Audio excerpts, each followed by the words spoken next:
Halo Sobat Inspiratif Semansa, selamat datang kembali di Satwika Podcast, tempat berbagi cerita, pengalaman, dan motivasi dari keluarga besar SMA Negeri 1 Genteng. Nah, di episode kali ini kita akan mengangkat kisah inspiratif yang motivatif juga dari alumni-alumni SMA Negeri 1 Genteng yang berhasil melanjutkan pendidikan dan melanjutkan di perguruan tinggi negeri Universitas Negeri Malang di Malang, salah satu universitas unggulan di Indonesia, seperti itu. Nah, hari ini sudah hadir dua alumni dari SMA Negeri 1 Genteng yang akan menjadi narasumber kita, yang akan berbagi cerita-cerita juga struggle mereka, perjuangan dari persiapan hingga lolos menjadi mahasiswa di Universitas Negeri Malang. Sebelum kita ngobrol-ngobrol lebih jauh lagi nih, bisa dong Mbak dan Mas memperkenalkan diri, bisa menyebutkan nama, fakultas, jurusan, dan jalur masuk di perguruan tinggi negeri. Siapa dulu? Halo, perkenalkan nama aku Novi di Cahyanintias, biasanya dipanggil Novi. Aku dari Fakultas Ilmu Keolahragaan, Prodi Ilmu Kesehatan Masyarakat. Nah, aku masuk di Universitas Negeri Malang ini pakai jalur SNBT. Tes berarti ya? Tes, betul. Kalau aku Muhammad Firly, biasa dipanggil Wahyu. Saya dari prodi Fakultas Teknik, dari Teknik Mesin. Saya ambil di situ jalur mandiri mandiri UTBK, skor UTBK itu. UTBK. Oke, jadi Mbak Novi dan Mas Wahyu. Nah, di sini aku mau tanya-tanya nih. Kira-kira backgroundnya atau latar belakangnya dan alasan kira-kira Mbak Novi dan Mas Wahyu yakin mantep milih aku akan masuk di UM gitu. Itu kira-kira apa? Seperti apa? Oke, dari aku dulu ya. Boleh. Jadi aku dulu itu kan ketolak SNBP ya, dan terus akhirnya aku mencoba untuk SNBT, dan background aku itu kan dari IPA. Dulu kan IPA IPS gitu kan. Nah, aku tuh dari IPA. Jadi emang dari awal tuh niatnya itu kayak aku maunya nggak linjur nih, maunya sejalan sama jurusanku IPA. Jadi aku mau ngambil kesehatan, ya ambilnya di kesehatan masyarakat. Dan aku lihat, dan aku kan anaknya pengen ngerantau ya, jadi kan aku pengen keluar Banyuwangi sebenarnya. Akhirnya di Malang nih ada nih unggul nih kesehatan masyarakatnya, aku ambil lah kesehatan masyarakat UM ini. Jadi ya itu pilihan dari awal sih. Oh begitu. Kalau aku sih emang dari SMA emang udah niat ya dari ke Univ Negeri Malang itu. Ya saya berusaha itu sih kalau masuk teknik mesin itu emang karena hobi kan, emang di mesin-mesin gitu kan, kayak bagian-bagian mesin ya, gitu. Benar-benar. Makanya ya ingin memperdalam lah dari jurusan itu. Nah, menurut Mbak Novi dan Mas Wahyu nih, kira-kira poin atau part yang unggul gitu dari UM yang beda dari universitas-universitas lain itu apa kira-kira? Bisa sharing ke teman-teman semua di sini. Ini jangan unggul dulu ya, kayak uniknya nih. Boleh. Karena di UM ini khususnya jurusan aku itu gabung sama Fakultas Ilmu Keolahragaan. Jadi kesehatan yang masuk Fakultas Olahraga. Jadi kita nggak punya fakultas sendiri. Karena memang dia tuh fakultas prodi kesehatan pertama di UM, karena belum ada kedokteran waktu itu. Jadi yang buat aku menarik di sini tuh kita belajar nggak cuma kesehatan. Kita nggak cuma lab dan belajar kesehatan, tapi kita juga olahraga. Kita lari-larian fisik. Jadi kayak seru gitu di sana. Dan karena UM ini kayak dia tuh menerapkannya itu bukan hanya materi aja, tapi dia tuh prakteknya juga kuat, pengabdiannya kuat. Jadi gitu. Kita di semester pertama itu kayak aku lihat, kita udah praktek nih di semester pertama, jadi kayak langsung ilmunya diimplementasikan gitu. Itu yang bikin aku tergerak untuk ke UM. Keren. Kalau Mas Wahyu sendiri? Kalau aku sih emang jalur pendidikan kan, teknik mesin pendidikan, bukan yang murni. Dan emang di UM itu pendidikan kan emang nomor satu kan. Iya, pendidikan nomor satu. 10 besar kan di Indonesia itu kan. Keren, itu makanya saya udah target di situ. Ini masuk 10 besar nih. Ya udah saya masuk situ aja dah kalau gitu. Gitu. Nah, kira-kira gimana sih proses persiapan yang Mbak Novi dan Mas Wahyu lakukan untuk aku mau ke UM, aku harus mempersiapkan ini. Nah, proses perjuangannya itu kan pasti panjang ya. Boleh diceritakan ke teman-teman seperti apa proses panjangnya itu?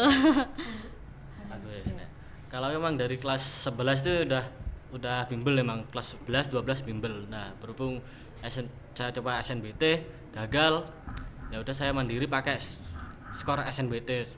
Soalnya kan sudah pede lihat dari skor SNBT-nya UTBK-nya itu sudah udah tinggi kan, pede makanya nyobalah ke UM itu apa jalur SNBT. Apa keterima ya udah. Wow. Oh, kalau Mbak Novi sendiri? Aku dari kelas 11 itu bimbel. Nah, terus aku bimbel, aku tuh sebenarnya aku tuh punya backupan. Jadi aku sebelum masuk ke UM, aku itu udah keterima dulu di Poltekkes dan di Malang juga. Nah, jadi aku tuh sebelumnya tuh kayak udah kalau misal UM ini nggak kedapetan, udah nggak apa-apa, aku ambil Poltekkesnya. Nah, jadi aku bimbel ketolak SNBP, bimbel lagi sampai akhirnya aku ikut tes Poltekkes. Itu kan pengumuman duluan ya. Aku keterimalah di Poltekkes ini. Sejalur sih kayak Kesmas sama kan aku Kesmas ya, sama K3 nih sejalur. Keterima dulu. Nah, ternyata ya alhamdulillah ya, itu keterima juga UM-nya. Bingung lah di sana. Wah, harus ngambil yang mana nih gitu kan. Tapi karena pertimbangan emang dari SMA maunya kesehatan dan tujuannya memang di UM, oke. Jadi aku lepasin Poltekkesnya, aku ambil UM-nya. Jadi ya banyak pertimbangan dari orang-orang sekitar juga sih, kayak enakannya ambil mana ya kayak gitu. Jadi putusannya di UM. Jadi sudah ada plan B plan gitu AB, ya kayak gitu. Cadangan. Iya benar. Itu satu tips sih buat teman-teman ya. Betul. Jadi kalau memang nggak lolos di satu universitas, mungkin bisa ambil cadangan di institut lain. Coba-coba yang lain sih. Ya. Benar-benar. Nah, selama persiapan dan perjuangan itu kan pasti panjang sekali dan pasti ada sempat down-nya dan struggle-nya, tantangannya itu pasti kan banyak sekali. Boleh diceritakan ke teman-teman di sini, jadi teman-teman bisa mungkin yang ngerasa relate dan termotivasi, meskipun struggle-nya kayak gini tetap bisa kok lolos di UM seperti itu. Oke. Jadi waktu ceritanya ya, dari SMA dulu ya. Aku itu kan punya kelompok belajar gitu di bimbel. Kita tuh sportif banget. Nah, kita tuh bimbel sampai akhirnya pengumuman SNBP dan aku dikabarin dan aku juga nonton sendiri bahwa aku dapat merah. Ketolak SNBP nih. Padahal kita udah kayak ya namanya juga usaha ya, tapi kan kita nggak ngerti SNBP ini jalur gaib yang kita nggak ngerti gimana hasilnya. Merah nih ternyata. Nah, di situ tuh sedikit bukan pressure sih, down ya aku ya. Karena kayak keluarga itu langsung tanya, "Gimana hasilnya? Gimana hasilnya?" Itu tambah bikin aku tuh kayak, "Aduh, jangan tanya dulu, ini ketolak." gitu kan. Kalau aku nggak ngasih tahu tuh please jangan tanya. Aku tuh gitu. Tapi ya nggak bisa ya, namanya keluarga pasti pengennya tuh dapat kabar kayak gitu-gitu. Teman-teman juga pada nanya, "Gimana Nov hasilnya?" Jadi kayak di situ tuh aku down banget. Terus aku kayak udah nggak bisa ngapa-ngapain di hari itu. Aku juga nggak mau ngobrol sama orang rumah, kayak aku diem di kamar. Nah, pada saat itu ketika aku les kan, akhirnya ketolak SNBP, lanjutlah SNBT. Dengan les ketemu teman-temanku yang ada yang keterima SNBP dan ada yang harus SNBT ternyata. Nah, di situ kita saling menguatkan kayak, "Nov, udahlah, ini itu ya gimana, kita harus lanjut, emang nggak bisa berhenti di sini aja, nggak bisa terus-terusan down gini." Oke, akhirnya kita kita akhirnya memutuskan untuk semangat lagi, kita bimbel. Jadi kan Semansa ini pulangnya sore ya. Nah, kita dari sore sampai malam tuh bimbel terus, kita sampai sholat di bimbelan, sampai makan di sana, terus kita kayak ngehabisin waktu, tapi nggak pernah stres ya untungnya ya, kayak kita ambil enjoy aja, kita ambil aja belajarnya. Nah, sampai akhirnya kita menikmati proses, sampai akhirnya kita tes SNBT, kita saling menguatkan gitu, kayak udah ya kita bisa. Dan akhirnya alhamdulillah kita satu circle bimbel ini keterima di SNBT gitu. Keren sih. Jadi memang pertemanan itu juga sangat pengaruh lingkungan gitu ya. Kalau buat Mas Ahye sendiri? Kalau aku emang emang dari bimbel kan sudah berjuang lah ibaratnya. Terus ya SNBT memang ibaratnya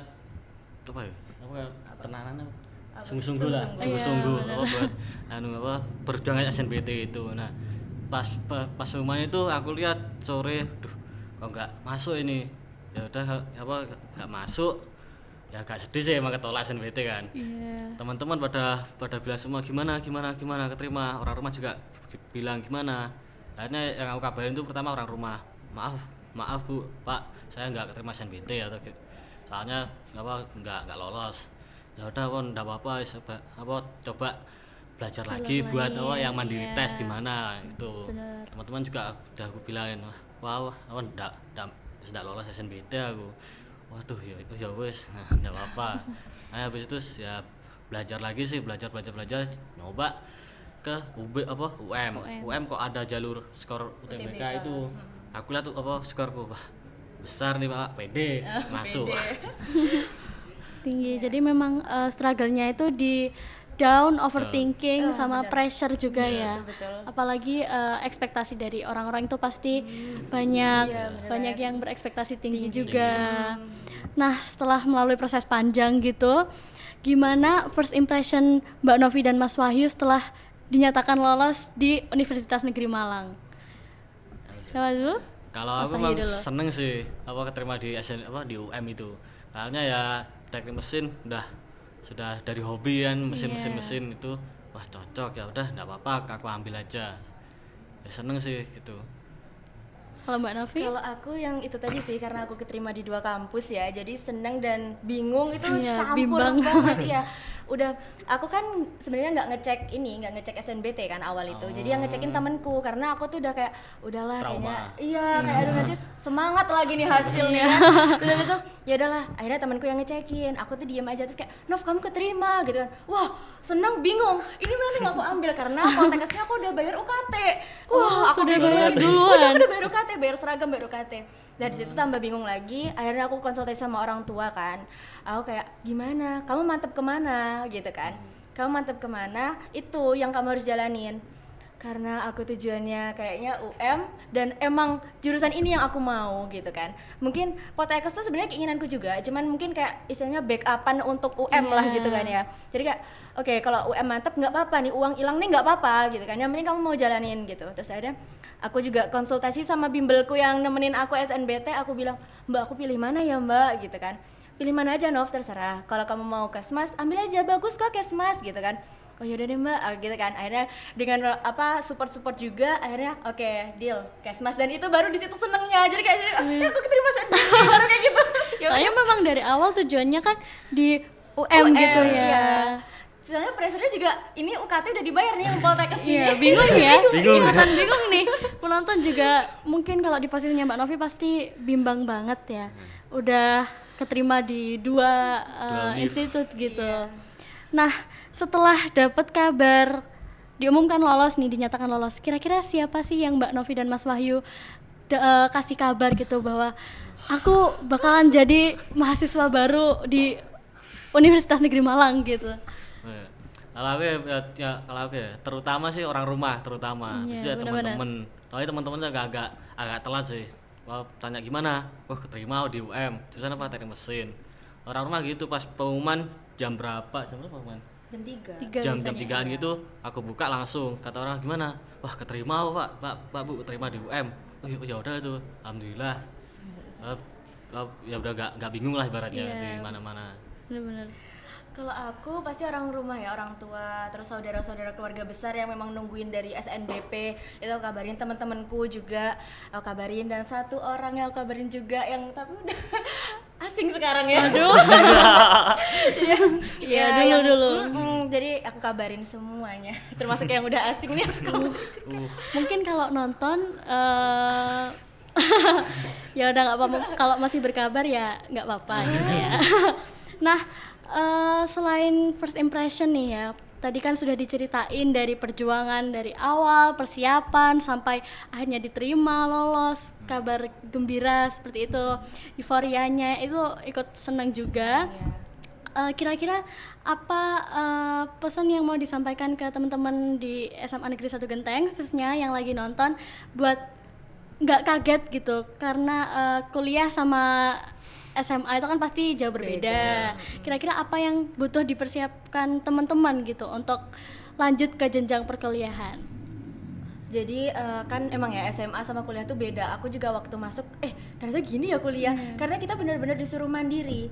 Karena contohnya kayak kelas aja. Kelas kan kita udah dijadwalin nih sama guru, udah dibagi nih. Sedangkan kalau kita di kuliah tuh kita ngambil jadwal kuliah kita sendiri, jamnya kita tentuin. Jadi kayak tanggung jawab itu sepenuhnya di diri kita. Apalagi tugas-tugas tuh dosen tuh nggak akan nih dikasih deadline, nggak akan ngingetin kayak habis ini dikumpulin ya, nggak ada. Jadi kayak kesadaran kita sendiri, apalagi teman-temannya juga pasti beda banget ya kayak SMA. Jadi kayak kuliah tuh teman-temannya tuh lebih kayak gimana ya, harus pinter pilah-pilah teman sebenarnya. Jadi kayak nggak bisa langsung percaya gitu. Jadi kayak pinter-pinteran kita bersosialisasi, pinter-pinteran kita beradaptasi di lingkungan baru. Pilih teman juga. Ya penting itu banget. Benar-benar. Nah ini tips buat teman-teman yang lagi nonton, kalau memang kuliah dan jadi siswa SMA itu sangat berbeda Jauh gitu. berbeda. Ya itu mungkin pesan dari Mbak Novi dan Mas Wahyu bisa dijadikan tips gitu untuk persiapan agar nggak culture shock ketika masuk dan menjadi mahasiswa baru seperti itu. Nah mungkin ada lagi pesan semangat atau kira-kira yang bisa membantu teman-teman agar oke, aku harus bangkit lagi, harus semangat lagi untuk yang teman-teman yang lagi nonton khususnya siswa-siswi SMA Negeri 1 Genteng. Mungkin dari Mas Wahyu Kesan pesannya pesannya buat itu kan teman-teman. semangat belajar sih ya gitu, dan apa ya, kan ini mendekati SNBT kan. Iya, Nah itu benar. harus lebih apa ya, harus lebih efektif sih belajarnya, soalnya nggak bisa diremehin sih SNBT itu, apalagi yang pilih-pilihnya univ-univ ternama dan Iya. jurusannya yang terkenal. Itu harus rajin sih belajarnya. Kalau apa biasa-biasa aja itu wah agak sulit sih, harus benar-benar belajar serius sih. Persaingannya Persaingannya juga ketat sangat banget. ketat. Satu seperti Indonesia, itu. kan? Iya. Iya. Kalau Mbak Novi sendiri Kalau aku buat teman-teman, ini udah pengumuman eligible belum ya? sudah pengalaman Sudah. eligible. Nah, buat aku teman-teman itu kayak nggak apa-apa kalau berharap ke eligible atau SNBP, karena ya kita maunya diterima semua ya. Iya, Tapi pasti. jangan pernah menggantungkan itu pada SNBP. Tetap belajar buat SNBT dan mandiri, karena banyak jalan untuk masuk perkuliahan. Dan kalaupun misalnya belum rezekinya di SNBP atau SNBT itu nggak apa-apa. Kalau kita kan nggak ngerti rezeki kita ada di mana. Benar, Siapa tahu benar. rezeki kita itu ada di mandiri. Itu nggak apa-apa, karena mandiri itu bukan hal yang kan kadang Iya, dipandangnya mandiri itu, benar. padahal enggak. Kadang mandiri itu malah pilihan orang-orang kayak malah skor UTBK yang lebih tinggi nggak Tinggi. terima SNBT, Iya. keterimanya di mandiri. Jadi kayak ya jangan, kalau misal down tuh nggak apa-apa, ketika dapat semangat dari SNBP SNBT nggak apa-apa, tapi cepet bangkitin diri, cepet mulai kejar lagi targetnya, jangan kendor belajarnya, itu terus di ini sih. Oh, keren banget. Oh, seru banget obrolan hari ini ya teman-teman, sangat inspiratif, motivatif juga buat teman-teman di luar sana yang sedang nonton. Jangan patah semangat dan terus bangkit. Gitu, karena banyak jalan untuk masuk ke perkuliahan. Baik, sepertinya sudah dicukupkan di sini saja obrolan kita hari ini. Saya Masih Safira pamit undur diri. Sampai jumpa di Satwika Podcast selanjutnya. Dan seperti biasa, satu suara, satu semangat, satu Satwika. Dadah.